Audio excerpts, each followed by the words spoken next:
Hello everyone, welcome back, and I guess welcome back to myself, to my own channel, because it's been a long time. It's been like 2 months or something like that.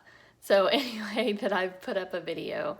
So I apologize for just kind of doing that, but really there hasn't been much, there actually hasn't been anything going on infertility IVF wise to really update you guys on. We were gone on a trip, which was wonderful, and it was just so nice just to kind of take a break from all of this stuff and just not even think about it and not have to think about shots and appointments and all of that stuff. So that's been a nice, very nice break. We went to Spain and Portugal and to Toronto as well for a total of like 2.5 weeks we were gone. And then we came back for a little while, and then we left again for another almost week. So anyway, so we're back now, and we are kind of ready to get started, and it feels weird, definitely. Like even while we were on our trip in Spain and Portugal, I was like, wow, where in the back of my head, I'm like, when we get back, we're actually gonna be starting stuff again. And it was exciting, but also at the same time kind of like, oh my gosh, am I ready to like dive back into all this? So it's kind of a strange feeling, but it was in my head while we were there somewhat, because I just felt like this trip was, you know, kind of far in the distance. I don't know if you've ever had that, where there's some, you know, trip or something you're looking forward to or excited about, and then it finally comes and you're doing it and you're like, well, wow, we're actually doing this thing that we've been looking forward to. And then it's like, oh yeah. And then also I had thought about, like, when this is over, then we're gonna pursue another transfer. So anyway, so for those of you who may be new, please go back and watch my other videos, because there's yeah, we have definitely experienced a lot of things so far with infertility, and we are continuing on with our IVF journey to hopefully, you know, have that take-home baby that we definitely long for. You know, I will say that we had about 2 months, or over 2 months really, but like 2 full cycles of time that while we were gone. And, you know, there is that kind of thought that creeped into the back of my head, I will confess, of, wow, like, you know, some people talk about, you know, they do IVF and then it fails, and then the next cycle or the next cycle or something like that, they get pregnant naturally. And so, you know, we did, you know, try, you know, we weren't super, you know, stringent about it or whatever. Like I didn't take any OBKs, or I didn't, you know, check my basal body temperature or anything for, like, you know, the clear indications that I am ovulating right now. And but, you know, I do know my cycles are very regular, so I do know around the time, you know, that would be good for us to try.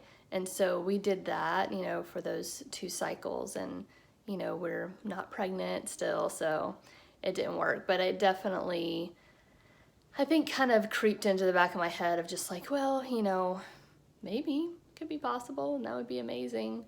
Of course it would be amazing, but you know, it didn't happen. And it wasn't like really crushing, because it, you know, there's no real, we're kind of used to it by now with it being over 5 years of not being pregnant. So anyway, but I did call my doctor. So I started my cycle and I called my doctor, and they said that we'll basically move forward, but we're going to do a different protocol. So the last time I did a transfer, we did birth control, and then we started the estrogen. We did birth control for like 2 weeks, then we did the estrogen for 2 weeks, and then we did the progesterone and oil for like 5 or 6 days, and then did the transfer.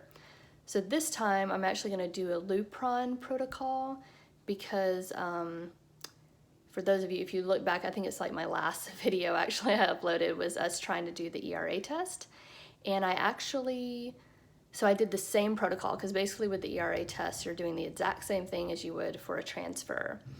But you don't do a transfer, they do a biopsy of your endometrial lining on the day that transfer would be. And so we did all the same thing, but the birth control for some reason didn't work this time, and I started to like ovulate on my own. And that throws everything off when they're trying to do a medicated transfer. They want to kind of control everything and manage everything through the injections and the pills and all that stuff. So that indicated to my doctor that I need to do Lupron instead. So it's little shots in your stomach, just like the stem meds that I'll be taking. And I start that on like day 21 of my cycle. So I still got a little ways before I start that, but then I start that, and then once I get a period, because that won't stop me from getting a period, but I will get a period probably around the time I would normally get a period, they said. So once I get a period, then I'll start taking the estrogen pills for about 2 weeks, and then, you know, they'll scan me and see if my lining is where it needs to be, if my hormones are all where they need to be, and all of that, and then we'll move on to progesterone and oil, and then a transfer. And so it'll be around the middle of August that we will do a transfer. So it's kind of crazy. I'm excited, but also nervous, and also going into this knowing that we have already done this and it did not work is difficult. We are leaning towards doing 2 embryos this time. We only have 2 left. So that would mean if it didn't work, we would just have to start from square one, which is kind of stressful to think about. But, you know, I do think my doctor's kind of leaning towards that. And I do think that I'm thinking, at least of right now, that that does seem to be our best option. So we probably are going to transfer those last 2 embryos in the middle of August. So that's the update for what's going on with IVF and all that stuff. So just wanted to get on here and let you know I'm still around and I'm still not pregnant, and we are still moving forward with this. So I'll definitely be keeping you guys involved with all of that and uploading videos on how that is all going. So one concern that I have is that the only other time I took Lupron was before I did my egg retrieval. So before I actually started stem meds, I did kind of the same protocol where on day 21 I started doing Lupron, and then for a little, you know, sometime after that we started doing the stem medications. And I ended up getting like a cyst from the Lupron. It was actually, they said it was some, like, I'd ovulated, you know, before taking the Lupron, and then taking the Lupron caused that ovulated follicle to fill back up with fluid. And they actually had to go in and remove it. And it's actually, I think, the second video I uploaded on my channel. So I will link it below or link it in the cards or something like that if I can do that, just so you can go check that out. But I'm kind of, it popped into my head like, oh man, what if that happens again? I take the Lupron and then, you know, I get this cyst thing that they have to, you know, go in and remove again. Because that was not the funnest experience, for sure. I mean, it's not terrible, but I would for sure not like to have to go through that again. So, yeah, I don't know. I think I might call my nurse tomorrow or something and just kind of ask her about that. Say, you know, this happened last time. Do you think it might happen again? Is there something we can do to prevent that from happening? Or, you know, what if it happens? Will we have to postpone this? And we might, you know, I don't know.